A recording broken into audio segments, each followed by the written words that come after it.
Hi YouTube, today we're talking about a very sensitive issue in Iran, the enforcement of the hijab. In the context of the ongoing women, life, freedom protests that began in September last year, the Iranian government is now taking further steps to ensure greater compliance with the country's hijab laws. The plan is for the Tehran Metro Company to set up enforcement groups in Tehran and suburban metro stations to bar any woman who is not wearing a hijab at the ticket barrier. The purpose of these groups is to ensure more strict enforcement of the hijab law, which requires women to cover their hair and wear loose-fitting clothing to disguise their figures. Those who do not comply can be fined or even arrested. The announced plan has sparked outrage among some opponents of the government as it appears to be prioritized over more serious issues, such as the reports of poisoning attacks in secondary schools across the country. At least 9 schools have been attacked in Tehran, Karaj and other cities, and investigations have thus far been inconclusive.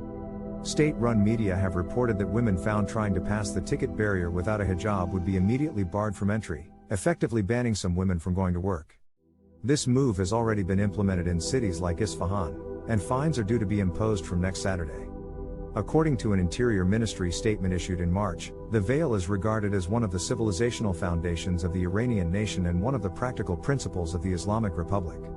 Supreme Leader Ayatollah Ali Khamenei has linked the refusal to wear the hijab to the work of enemies and foreign spies.